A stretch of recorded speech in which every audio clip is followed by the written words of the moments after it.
은혜로우신 하나님, 하루의 첫 시간을 주님께 돌려드립니다. 먼저 이 시간 어제 나를 자복하며 회개의 기도를 드립니다. 저의 마음을 돌아봅니다. 저의 마음은 선한 것이 없습니다. 저희 안에 좌정하여 주옵소서. 저의 마음이 청결케 되어 언제나 저희와 함께 계시는 살아계신 하나님을 보게 하여 주시옵소서. 오늘 말씀을 듣고 전할 때 성령 하나님의 인도하심을 구합니다. 첫 입술을 떼고 닫을 때까지 모든 말씀이 성령 하나님이 주시는 말씀만 하게 하여 주시옵소서. 예수 그리스도의 이름으로 기도하오며 하늘에 하늘에 계신 계신 아버지, 오늘 제가 주님의 임재 안에서 살고 주님을 더욱더 기쁘시게 하기를 기도합니다. 주 예수님, 오늘 제가 저희 십자가를 지고 주님을 따르기를 기도합니다. 성령님, 오늘 성령님이 저를 충만하게 채워주시고 성령의 열매, 사랑과 희락과 화평과 오래 참음과 자비와 양성과 충성과 온유와 절제가 제 삶 속에서 익어갈 수 있도록 해 주시기를 기도합니다. 아멘. 오늘 12시에 베델에서 수요 아바드 예배가 있습니다. 함께 오셔서 예배하시는 시간 되시기 바랍니다. 말씀을 나누겠습니다. 오늘 저에게 주신 하나님의 말씀은 사무엘하 10장 1절에서 19절까지의 말씀입니다. 저 여러분 한 절씩 교독하겠습니다. 그 후에 암몬 자손의 왕이 죽고 그의 아들 하논이 대신하여 왕이 되니 일시 이르되 내가 나하스의 아들 하논에게 은총을 베풀되 그의 아버지가 내게 은총을 베푼 것 같이 하리라 하고 다윗이 그의 신하들을 보내 그의 아버지를 조상하라 하니라. 다윗의 신하들이 암몬 자손의 땅에 이르매 암몬 자손의 관리들이 그들의 주 하논에게 말하되 왕은 다윗이 조객을 당신에게 보낸 것이 왕의 아버지를 공경함인 줄로 여기시나이까. 다윗이 그의 신하들을 당신에게 보내 이 성을 엿보고 탐지하여 함락시키고자 함이 아니니까 하니 이에 하논이 다윗의 신하들을 잡아 그들의 수염 절반을 깎고 그들의 의복의 중동 불기까지 자르고 돌려보내매 사람들이 이 일을 다윗에게 알리니라. 그 사람들이 크게 부끄러워하므로 왕이 그들을 맞으러 보내 이르기를 너희는 수염이 자라기까지 여리고에서 머물다가 돌아오라 하니라. 암몬 자손들이 자기들이 다윗에게 미움이 된 줄을 알고 암몬 자손들이 사람을 보내 르홉 아람 사람과 소바 아람 사람의 보병 2만 명과 마아가 왕과 그의 사람 1,000명과 돕 사람 12,000명을 고용한지라. 다윗이 듣고 요압과 용사의 온 무리를 보내매 암몬 자손은 나와서 성문 어귀에 진을 쳤고 소바와 르홉 아람 사람과 돕과 마아가 사람들은 따로 들에 있더라. 요압이 자기와 맞선 앞뒤에 친 적진을 보고 이스라엘의 선발한 자 중에서 또 엄선하여 아람 사람과 싸우려고 진치고 그 백성의 남은 자를 그 아우 아비새의 수하에 맡겨 암몬 자손과 싸우려고 진치게 하고 이르되 만일 아람 사람이 나보다 강하면 내가 나를 돕고 만일 암몬 자손이 너보다 강하면 내가 가서 너를 도우리라. 너는 담대하라. 우리가 우리 백성과 우리 하나님의 성읍들을 위하여 담대히 하자.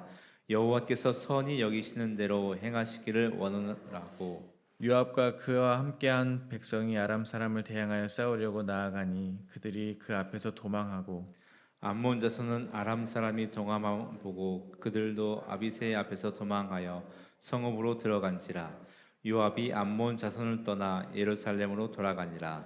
아람 사람이 자기가 이스라엘 앞에서 패하였음을 보고 다 모임에 하닷 에셀이 사람을 보내 강 건너쪽에 있는 아람 사람을 불러내매 그들이 헬람에 이르니 하닷 에셀의 군사령관 소박이 그들을 거느린지라.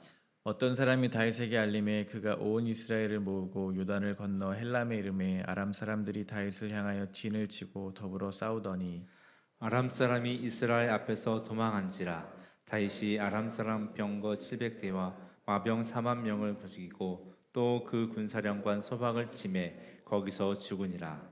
함께 읽겠습니다. 하닷에셀에게 속한 왕들이 자기가 이스라엘 앞에서 패함을 보고 이스라엘과 화친하고 섬기니 그러므로 아람 사람들이 두려워하여 다시는 암몬 자손을 돕지 아니하니라. 아멘. 다윗은 요나단의 아들 무비보셋에게 은총을 베풀었습니다. 요나단의 아들 무비보셋은 자신은 죽은 개와 같다고 같은 자라고 하며 은총을 베풀어 준 다윗에게 감사했습니다. 무비보셋은 사울의 집의 모든 것을 되찾았고 왕의 식탁에서 식사를 하는 지위가 회복되었습니다. 오늘 본문에서 다윗은 암몬 왕 나하스의 아들 한온에게도 은총을 베풀지만 한온은 은총을 거절합니다. 오늘 본문은 세 문맥으로 나누어 묵상하도록 하겠습니다. 첫 번째 문맥은 1절부터 5절입니다. 한온은 다윗이 은총을 베풀기 위해 암몬에 보낸 사절단의 수염을 깎고 겉옷을 엉덩이 중간까지 잘라 보냅니다. 두 번째 문맥은 6절부터 14절입니다. 암몬과 아람 동맹에 맞서 요압이 동생 아비새와 함께 싸웁니다. 세 번째 문맥입니다. 15절부터 19절입니다. 하다네셀이 헬람에 다시 아람 사람을 집결시켜 전열을 가다듬자 다윗이 직접 출전하여 대승을 거둡니다. 이에 하다네셀에게 속한 나라는 이스라엘과 화친을 맺고 다시 암몬 자손을 돕지 않습니다. 다윗은 무비보셋에게 은총을 베푼 것처럼 암몬의 새로운 왕 한온에게도 은총을 베풀려고 합니다. 1절과 2절입니다. 그 후에 암몬 자손의 왕이 죽고 그의 아들 한온이 대신하여 왕이 되니 다윗이 이르되 내가 나하스의 아들 한온에게 은총을 베풀되 그의 아버지가 내게 은총을 베푼 것 같이 하리라 하고 다윗이 그의 신하들을 보내 그의 아버지를 조상하라 하니라. 다윗의 신하들이 암몬 자손의 땅에 이르매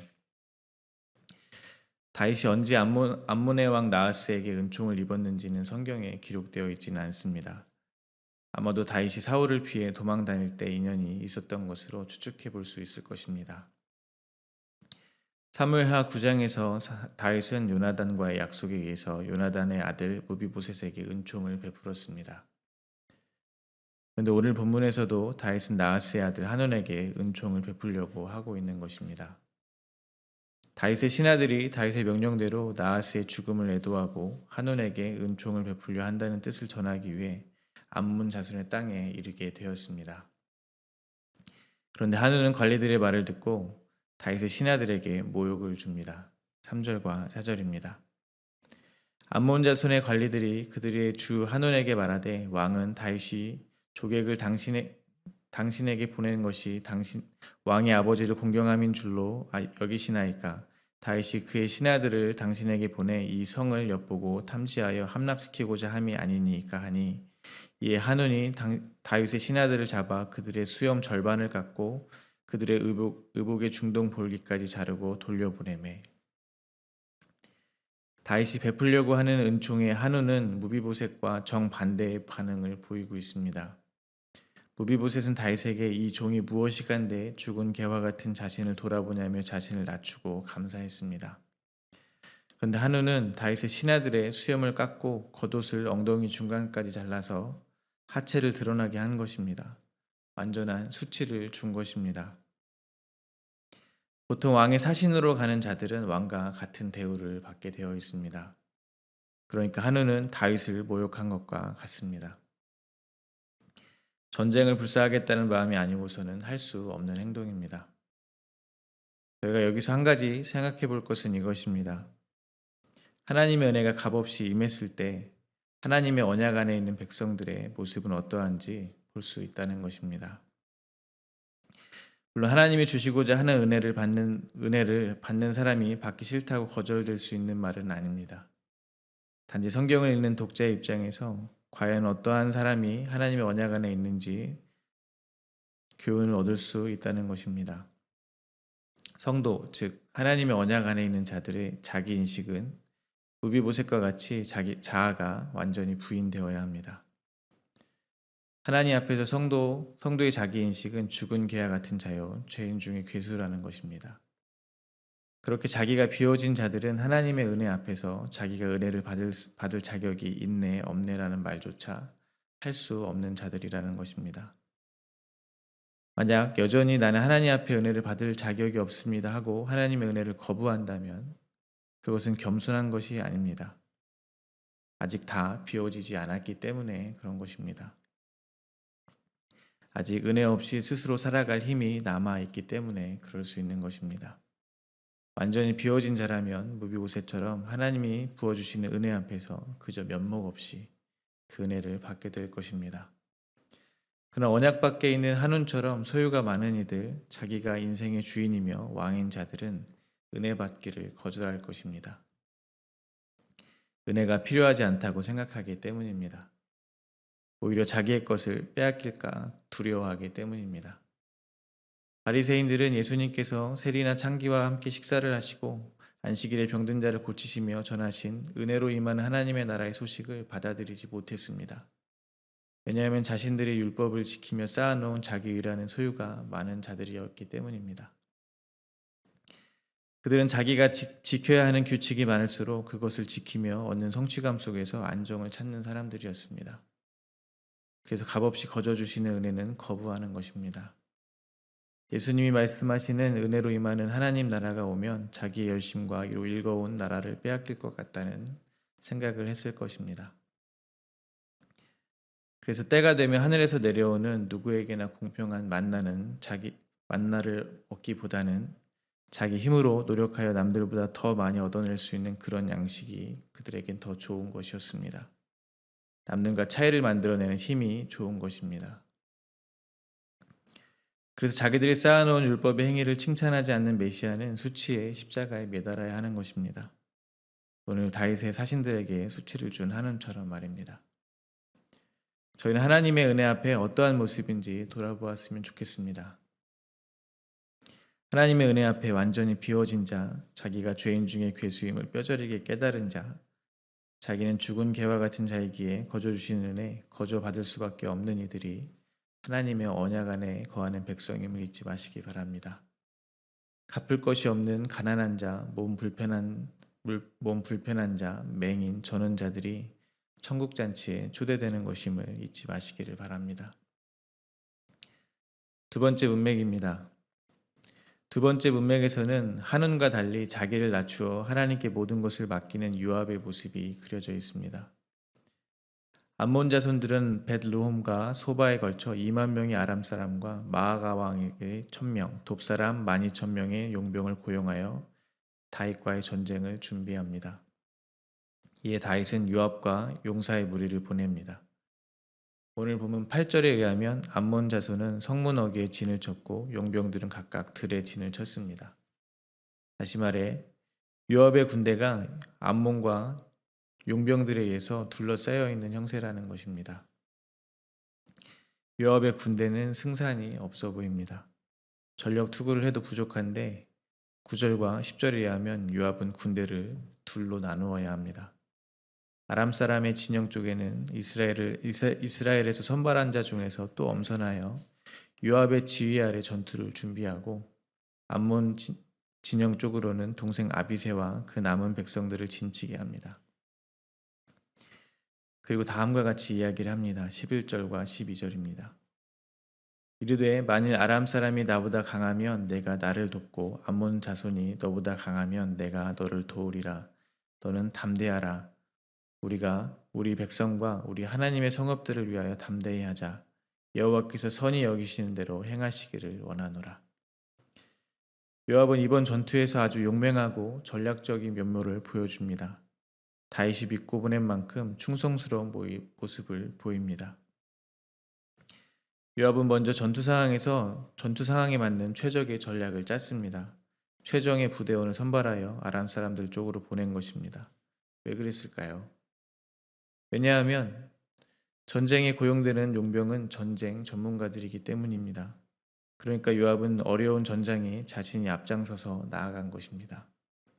전쟁 용병으로 고용한 아람 사람들에게 동생 아비새를 보내는 것이 아니라 자신이 직접 나아간 것입니다. 목숨을 내놓아야 하는 상황에서 가장 치열한 그 전장 속으로 나아가는 리더야말로 진정한 자기 부하를 생각하는 용감한 리더일 것입니다. 그리고 요압은 동생 아비새에게 담대하라고 이야기해 줍니다. 담대한 마음이 필요한 순간이라는 말은 그만큼 두려운 상황이라는 말도 될 것입니다. 그러나 요압은 이스라엘 백성과 하나님의 성읍을 위해서 목숨을 걸 준비를 했습니다. 배수의 진을 치는 것 같습니다. 정말 용감하고 믿음직스러운 모습입니다. 그만큼 요압은 이번 전투에서만큼은 다방면으로 훌륭한 장수의 면모를 보이고 있다는 것입니다. 그런데 저의 마음을 이끄는 것은 요압의 이러한 모습이 아닙니다. 그 이후에 요압이 하는 말입니다. 그는 하나님께 승리를 구하지 않습니다. 원수의 목전에서 구해달라고 기도하지 않습니다. 그는 여호와께서 좋게 여기시는 대로 행하기를 원하노라라고 했다는 것입니다. 이는 죽을 수도 있는 이 전쟁의 결과를 하나님께 오롯하게 맡긴다는 것입니다. 자기의 용맹함, 자기의 전략을 의지하지 않는 것입니다. 저는 이것이 용맹한 장수의 자기 부인이라고 생각을 합니다. 장수에게 있어서는 자신이 죽은 개와 같이 무력하다고 고백하는 것과 같다고 생각을 합니다. 가진 것이 없고 할 수 있는 것이 없는 저 같은 사람이 모든 것을 하나님께 의지하는 것은 어쩌면 쉬운 일일지도 모르겠습니다. 그러나 경험이 많고 지식이 많고 배운 것이 많고 능력이 많은 사람이 그것도 최선을 다해서 그 상황에서 할 수 있는 것을 모두 다 한 후에도 정작 자신은 그저 하나님의 종일 뿐임을, 즉 전쟁의 승패에 어떠한 관여도 할 수 없는 무익한 종임을 고백하는 것은 어려운 것이라고 생각합니다. 누가복음 17장 10절입니다. 이와 같이 너희도 명령한 것을 다 행한 후에 이르기를 우리는 무익한 종이라 우리가 하여야 할 일을 한 것뿐이라 할지니라.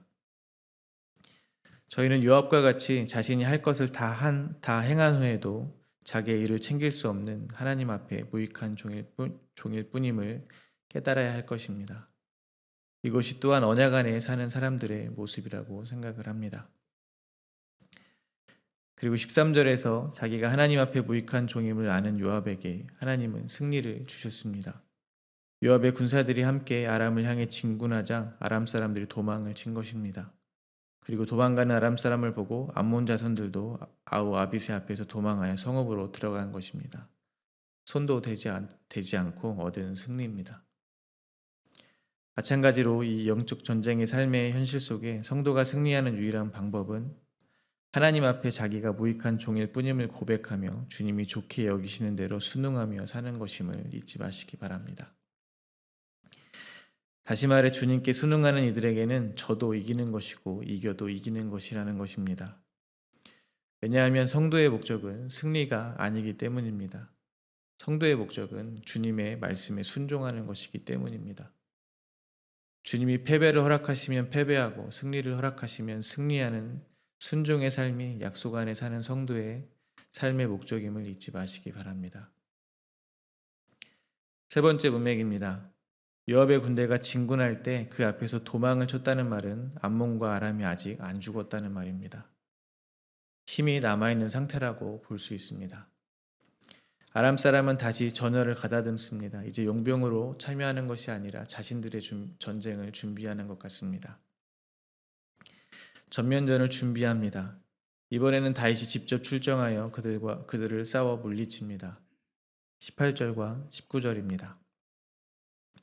아람 사람이 이스라엘 앞에서 도망한지라 다윗이 아람 병거 700대와 마병 4만 명을 죽이고 또 그 군사령관 소박을 치매 거기서 죽으니라. 하다데셀에게 속한 왕들이 자기가 이스라엘 앞에서 패함을 보고 이스라엘과 화친하고 섬기니 그러므로 아람 사람들이 두려워하여 다시는 암몬 자손을 돕지 아니하니라. 다윗은 아주 큰 승리를 거둡니다. 이를 통해서 은혜를 거부한 자들의 최후를 보는 듯합니다. 은혜를 거부하는 이들에게는 심판만 있다는 것을 깨닫게 됩니다. 또한 저는 세 번째 문맥을 통해서 성도의 자기 부인의 과정을 보는 것 같습니다. 도망갔던 아람 군대가 다시 힘을 모아 이스라엘에 대적하듯 잠시 부인되는 것 같으나 다시 저의 의가 살아나 혈기를 부리는 저의 모습을 보는 듯하다는 것입니다. 전 스스로 생각하기에 저의 의지로 자기 부인을 할 수 있을 것 같습니다. 그러나 저는 아주 많은 경험이 있습니다. 어떤 경험이냐면 제 스스로는 아무것도 부인하지 못한다는 경험입니다. 제가 스스로 노력한 절제나 부인은 오히려 저를 높여주는 저의 의만 되었다는 경험입니다.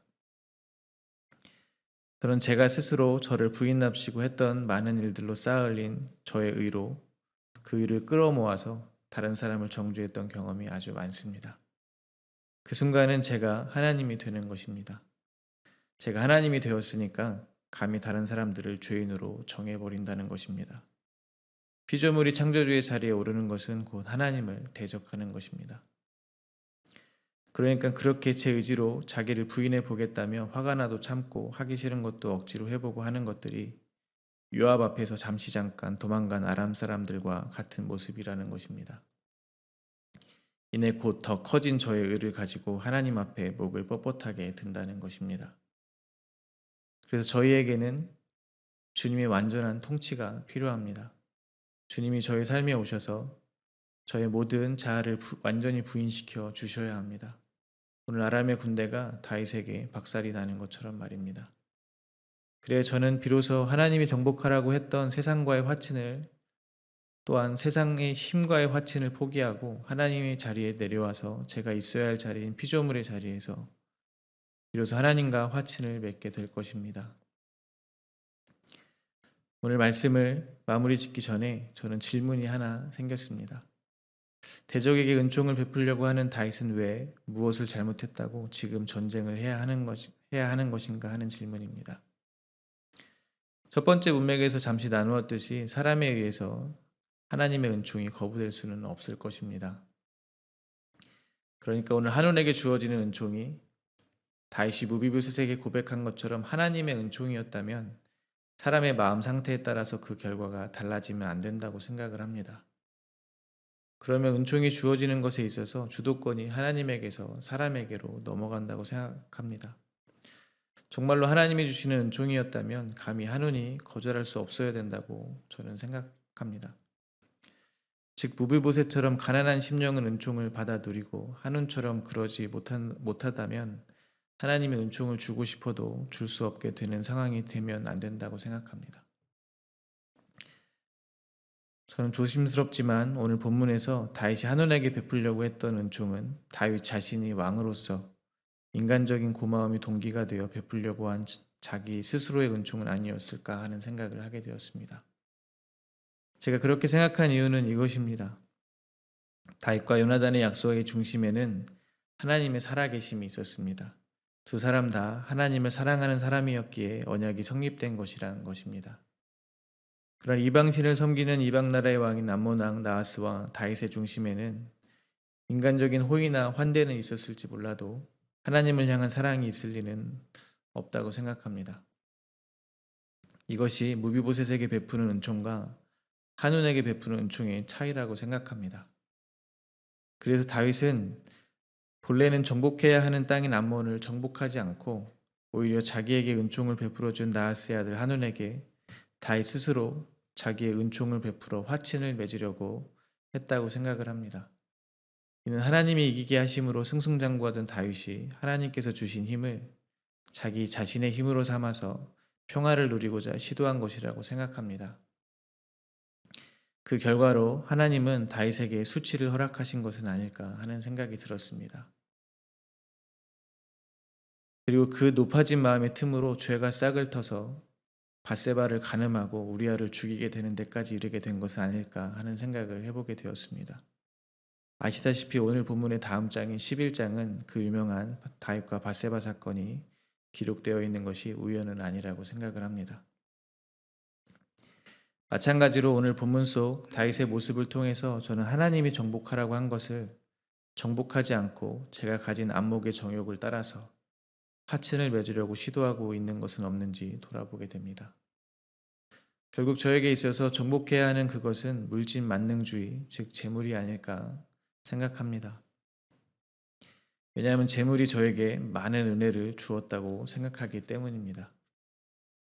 당장 하나님이 느껴지지 않아도 저는 아무렇지 않지만 당장 주머니가 비어버리면 큰일 났다, 어떻게 살지 하며 난리가 날 것이 분명하기 때문입니다.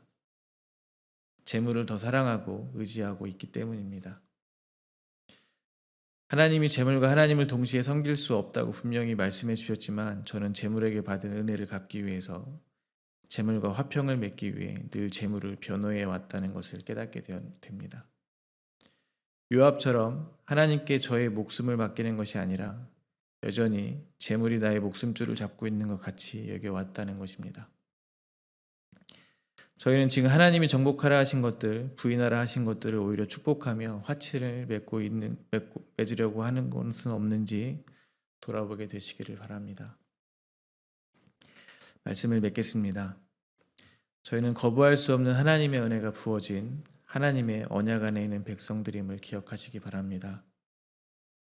언약 안에 사는 백성들은 반드시 자기를 부인하고 십자가를 지르는 삶을 살게 되어 있습니다. 다른 삶은 없습니다. 그것이 예수님이 말씀하신 예수님을 따르는 유일한 방법입니다. 그러나 요압처럼 모든 것을 주님의 선하심에 맡기기 위해서는 담대함과 용기가 필요한 것입니다. 오늘 하루도 용기 내셔서 담대하게 자기의 부인의 삶, 십자가를 지는 그 삶으로 주님께 인도되시기를 간절히 소망합니다.